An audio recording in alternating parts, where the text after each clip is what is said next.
Dalam irama pembacaan ayat-ayat suci itu, saya terdengar bunyi orang menumbuk padi dan berpantun.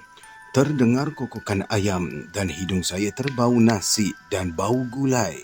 Saya dapati diri saya bagaikan berada di tengah-tengah sebuah perkampungan yang jumlah penghuninya bukanlah sedikit. Para penduduk sentiasa sibuk dan rajin berusaha taat pada perintah Allah. Semua yang saya rasakan itu tidak dapat saya lihat dengan mata kasar. Beberapa orang anak-anak cucu aku patah kaki dan tangan serta luka akibat perbuatan orang-orang yang kau ajak berjudi di sini. Tambah Agam. Sebaik sahaja Agam selesai bercakap, terdengar suara budak-budak menangis menahan kesakitan. Kamu sihir aku, bantah Amjal Kamal. Tidaklah, kami ini makhluk Allah seperti kamu. Kami minta sesuatu dari Allah. Suara Agam lemah. Bohong, sergah Amjal Kamal. Ya. Aku buktikan. Lihatlah sekarang. Agam meluruskan jari telunjuknya ke sebelah kanan. Ajaib sungguhlah, keluh saya dalam hati. Najib tidak berkata apa-apa. Amjal Kamal bagaikan terpegun melihat apa yang wujud di hadapan matanya. Dan semuanya terjadi tanpa diduga. Saya gosok kelopak mata 2-3 kali hingga terasa pedih. Bagaikan mimpi rasanya melihat sebuah perkampungan yang besar, lengkap dengan masjid dan rumah yang bentuknya seperti rumah orang-orang Melayu, berdinding tepas dan beratap kerumbia. Keliling kawasan rumah terdapat pula pokok pisang, cabai dan terung. Binatang ternakan seperti ayam, itik dan kerbau. Para penghuni kampung tersebut kebanyakannya berkulit cerah, sama ada lelaki ataupun perempuan. Bentuk tubuh mereka tetap besar dan tinggi, sukar untuk mencari yang rendah. Pada hemat saya, rata-rata mereka ni berukuran sekitar 5 kaki 10 inci ataupun lebih. Mereka ni nampak ramah sekali. Kanak-kanak yang berusia sekitar 6 tahun berkumpul di surau belajar membaca Al-Quran. Mereka juga belajar hukum-hukum agama secara terperinci dari seorang lelaki yang berjubah hitam. Hampir semua orang lelaki memakai jubah berwarna putih bersih. Ada juga yang memakai serban dan songkok dibuat dari kain yang putih. Semua orang perempuan di perkampungan tersebut memakai mini telekung putih. Baju dan kain juga dari kain putih. Suasana sekitar kampung terasanya damai. Semuanya kelihatan bersih. Setiap halaman rumah sukar untuk mencari daun. Orang-orang tua duduk di anjung rumah membaca Quran ataupun berqasidah memuji Nabi Muhammad SAW dan para sahabat. Ini perkampungan Islam. Demikianlah hati kecil saya membuat kesimpulan. Saya segera bangun. Nak ke mana kau, Tamar? Najib terkejut. Aku nak masuk ke kampung tu. Aku ni nak berkenalan dengan orang-orang dia. Jelas saya. Janganlah. Najib segera memaut tangan kanan saya. Kenapa pula? Boleh jadi apa yang kita lihat tu hanya bayangan saja. Kau mesti ingat kita ni berada dalam hutan. Dalam hutan macam ni, macam-macam boleh jadilah.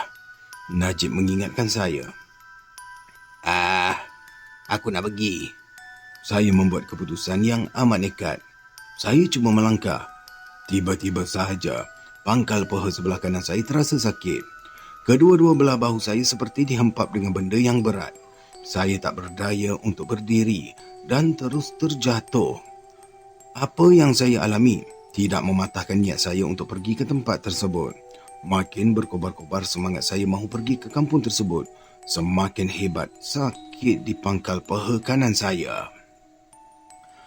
Bila saya membatalkan niat tersebut, semua sakit yang saya deritai terus hilang. Perasaan saya terasa lapang dan lega. Jadi saya mengambil keputusan melupakan terus hasrat yang bersarang dalam dada. Bila melihat saya pulih, Najib mengucapkan syukur pada Allah beberapa kali. Dia pun mengajaklah saya pulang. Ajakannya itu saya bantah terus. Najib terpaksa tunduk pada kemahuan saya. Kita tengoklah apa yang akan terjadi selanjutnya, Najib. Membahayalah, Tamar. Kita cuma tengok saja, bukannya nak buat apa-apa. Okeylah, okey. Aku mengikut saja. Bagus. Bahu kanan Najib saya tepuk beberapa kali. Saya dongakkan kepala ke langit. Matahari yang sudah berangsur condong berpandukan pada kedudukan matahari di langit. Saya kira waktu itu adalah hampir pukul 4 petang. Tetapi saya tidak merasa jemu atau bosan berhadapan dengan peristiwa yang pada tanggapan saya amat menyeronokkan. Dan jarang-jarang pula ianya terjadi. Apa yang kamu inginkan? Sudah aku buktikan. Aku tidak berbohong dengan kamu. Aku bercakap sesuatu yang benar. Terdengar suara Agam cukup lantang. Saya dan Najib tumpukan perhatian pada dirinya dan Amjal Kamal. Kamu tak puas hati lagi ke? Tanya Agam. Suara Amjal Kamal mendengus macam orang marah. Perkampungan di tengah hutan itu terus hilang. Kawasan tersebut segera ditumbuhi pokok-pokok kecil seperti pokok paku, pokok senduduk dan rumput rampai yang menjalar menutupi bumi. Kawasan yang ditumbuhi pokok kecil itu cukuplah luas. Di kiri kanan kawasan tersebut dipakari dengan pokok-pokok besar yang digayuti dengan akar. Tempat monyet bergantung ataupun melompat. Amjal Kamal menolak kenyataan yang wujud di hadapan matanya. Dendamnya belum lagi berakhir. Dia berusaha untuk memusnahkan Agam yang pada hematnya cuba mencabar kebolehan dan kehandalan dirinya. Cuba juga menghalang segala cita-citanya. Amjal Kamal mengeluarkan seketul batu kecil dari saku seluar sebelah kanannya. Batu kecil itu diletakkan atas telapak tangannya. Amjal Kamal hembus batu itu 3 kali berturut-turut. Beberapa detik kemudian, terdengar bunyi deruan angin yang kuat. Ribut besar pun berlaku di sekitar kawasan tersebut. Dan pokok terus patah, malah ada pokok yang tumbang. Saya dan Najib segera memeluk pokok di hadapan. Andainya kami tidak memeluk pokok besar, kemungkinan tubuh kami akan diterbangkan oleh angin. Walaupun ada pokok yang tumbang, tetapi Agam ni dia tak berganjak dari tempat yang dia berdiri. Setengah jam kemudian, ribut besar yang menggila itu terus berhenti. Agam masih lagi berada di tempatnya, tetapi Amjal Kamal terus hilang entah ke mana. Saya terdengar suara ganjil dari sebelah kiri. Saya amati suara tersebut dan saya pasti suara itu adalah suara beruang. Ramalan saya tidak tepat. Itu bukanlah suara beruang, tetapi suara Amjal Kamal yang sudah berubah wajah dan bentuk. Seluruh wajahnya ditumbuhi bulu tebal yang berwarna kemerah-merahan. Begitu juga dengan rambutnya. Sepasang mata Amjal Kamal bertukar menjadi mata harimau dan bahagian mulut bertukar bentuk seperti mulut orangutan. Sepasang kakinya pula berbulu hitam. Bahagian badannya berbelang macam belang harimau. Sepasang tangannya memiliki kuku seperti kuku harimau. Amjal Kamal yang berubah rupa itu terus melompat. Kedua belah tangannya bergerak ke kiri dan ke kanan, mencakar dan mematahkan apa sahaja yang tersentuh oleh tangannya. Agam segera memanggil nama saya. Tanpa membuang masa, saya terus mendekatinya. Badan saya terus berpeluh, macam-macam yang datang dalam fikiran saya. Kamu berubah dari situ. Orang ini terlalu akrab dengan syaitan dan boleh melakukan apa sahaja untuk memesongkan setiap orang yang percayakan kewujudan Allah. Itu perintah Agam. Baiklah, balas saya. Sekarang pindah. Agam mengamati saya. Pindah ke tempat lain, Jib. Pindah ke mana pula, Tamar? Tanya Najib. Sebelah sana, kita berlindung balik pokok kempas yang besar tu. Baiklah, sahut Najib. Kami pun berubah tempat. Saya gembira. Tempat yang saya pilih terletak di kawasan tanah yang agak tinggi. Pokok kempas yang saya pilih sebagai tempat berlindung cukup besar. Kawasan di bahagian perdunya bersih dan lapang, mudah untuk melihat gerak-gerian si Agam dan Amjal Kamal. Dari perdu kempas itu saya lihat Amjal Kamal mendekati Agam yang berdiri tegak, bersedia untuk menghadapi sebarang kemungkinan. Tak usahlah bergaduh. Tinggalkan sajalah tempat tu. Itu sahaja permintaan aku. Bermusuh bukanlah tujuan hidup aku. Agam berusaha menenangkan perasaan Amjal Kamal. Namun sayang, Amjal Kamal yang sudah bertukar rupa itu tidak dapat berkata apa-apa. Setiap kali Agam bersuara, dia akan mencabut anak-anak pokok yang berdekatan. Amjal Kamal menerpa ke arah Agam. Dengan tenang, Agam menantinya. Kedua belah bibir Agam kelihatan bergerak-gerak macam membacakan sesuatu. Ketika Amjal Kamal mahu mencakar mukanya, Agam segera menegakkan ibu jari kirinya. Saya terkejut bila melihat Amjal Kamal jatuh dengan tiba-tiba. Dia berguling-guling atas tanah. Amjal Kamal bertempik dengan sekuat hatinya. Seluruh bulu yang melekat di tubuh Amjal Kamal gugur dengan sendirinya dan akhirnya terus hilang. Tubuh Amjal Kamal kembali dalam bentuk biasa. Terkapar di bumi, tidak berdaya mahu menggerakkan tangan dan kaki. Dalam keadaan hati saya yang cemas dan takut itu, saya lihat 4 orang lelaki muncul di kiri kanan Agam. Keempat-empat lelaki itu segera mengangkat Amjal Kamal, lalu diletakkan di pangkal pokok jelutung. Tubuh Amjal Kamal lalu ditutup dengan daun pisang. 4 lelaki yang mengusung Amjal Kamal itu pula terus gaib. Kemari Tamar, perintah Agam. Saya dan Najib segera mendekatinya. Janganlah apa-apakan kami ni. Saya merayu. Aku tidak akan apa-apakan kamu berdua. Kamu ni datang sekadar mahu melihat, bukannya bermaksud jahat. Kalau macam tu biarlah kami balik dulu ya. Najib merayu. Nantilah dulu. Aku nak bercerita pada kamu tentang Amjal Kamal, kata Agam. Serentak, saya dan Najib anggukkan kepala. Agam pun bercerita. Memang sudah lama dia berusaha mengusir Amjal Kamal dan kuncu-kuncunya yang membuka gelanggang sabung ayam di tempat tersebut. Cara yang dilakukan oleh Agam ialah melepaskan kerbau dan kambing setiap kali perjudian itu diadakan.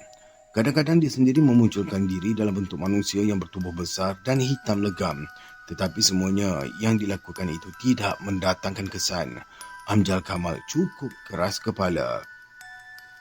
Bila sudah tersepit, Amjal Kamal akan menggunakan ilmu kebatinan yang dituntutnya dari orang-orang yang melakukan pertapaan di kaki Gunung Himalaya. Memang Datuk Nenek Amjal Kamal ini berasal dari Nepal. Ayahnya dulu berkhidmat dalam tentera British di cawangan pasukan Gurkha. Dalam masa darurat sekitar 1948, pasukan yang dianggotai oleh ayahnya ditempatkan di bandar Sungai Petani Kedah. Dengan kehendak Allah, ayahnya bertemu jodoh dengan perempuan rakyat Malaysia yang berketurunan Bangladesh. Ayahnya memeluk Islam lalu memilih nama Abdul Kamal. Bila Amjal Kamal berusia 2 tahun, ayahnya meninggal dunia akibat ditembak oleh pihak pengganas komunis dalam satu serangan hendak tidak jauh dari bandar Sungai Petani. Amjal Kamal terus membesar dalam jagaan ibunya, iaitu Aisyah Kamdar. Amjal Kamal menamatkan persekolahan dalam tingkatan 4 di salah sebuah sekolah Inggeris di Alor Star. Kemudiannya pergi ke Bangladesh dan tinggal bersama keluarga ibunya. Setelah bekerja dengan sebuah syarikat perusahaan membuat jerami di Bangladesh selama 5 tahun, Amjal Kamal berhenti kerja. Dia merantau ke Nepal untuk mencari kaum keluarga ayahnya. Di samping itu, dia berhasrat untuk menjadi pemandu pada pendaki yang ingin menawan ke puncak Everest. Masa mencari keluarga ayahnya, Amjal Kamal bertemu dengan bangsa Nepal yang menuntut ilmu kebatinan. Dia tertarik dan terus melibatkan diri dalam kumpulan tersebut. Bila merasakan ilmunya sudah cukup, Amjal Kamal kembali ke Malaya.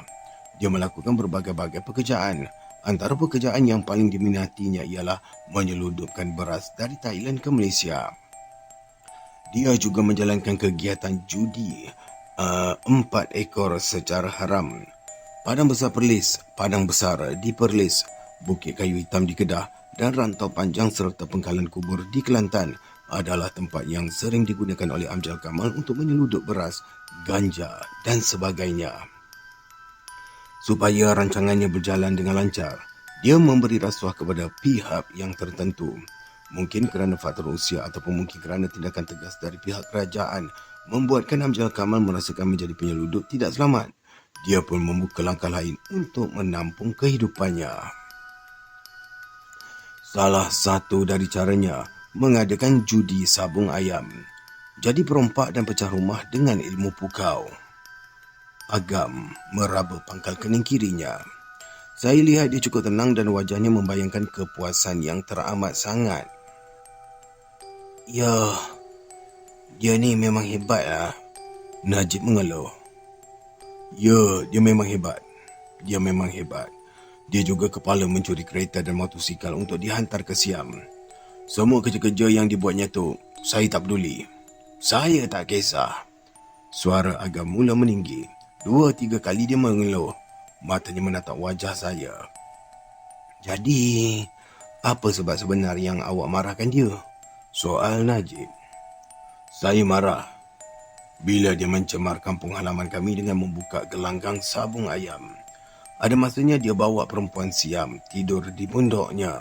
Kabarnya, perempuan-perempuan Siam itu diseludup daripada Golok untuk dihantar ke bandar-bandar besar di Semenanjung. Agam menggenggam penumbuk.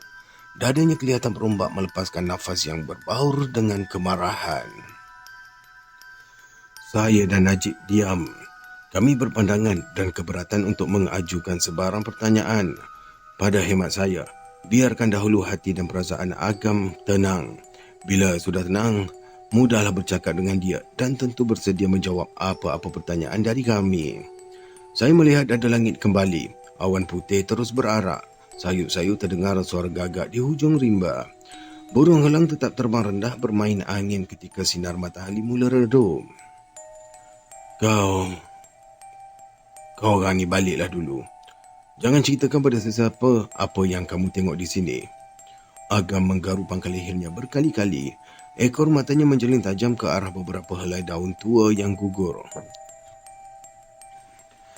Kami ni boleh merahsiakan perkara ni. Tapi macam mana kalau ada orang lain yang tahu dan menghebahkannya? Saya beranikan diri meluahkan pendapat. Najib tersenyum. Mungkin dia terasa lucu dengan pertanyaan yang saya ajukan kepada Agam. Orang lain jangan kamu ambil peduli. Apa yang penting saya mahu kamu berdua merahsiakan perkara ni. Itu sajalah yang saya harapkan dari kamu berdua. Agam meluahkan sebuah harapan penuh keikhlasan dan kejujuran. Kami berjanji tak akan ceritakan pada siapa pun apa yang kami lihat. Percayalah cakap kami ni. Serentak saya dan Najib bersuara. Sepasang mata kami merauti paras Agam. Segaris senyum berlari di kelopak bibir Agam. Perlahan-lahan dia menganggukkan kepala. Tanpa diduga, Agam menepuk kepala Najib beberapa kali penuh kemesraan. Kamu baliklah. Mudah-mudahan Allah menyelamatkan perjalanan kamu berdua. Terima kasih, kata saya. Tapi Najib tidak dapat meneruskan kata-katanya. Teruskanlah apa yang kamu nak tanyakan. Agam mendesak. Kami ni nak tahu siapa abang ni yang sebenar. Manusia ataupun penunggu tempat ni. Dada saya berdebar.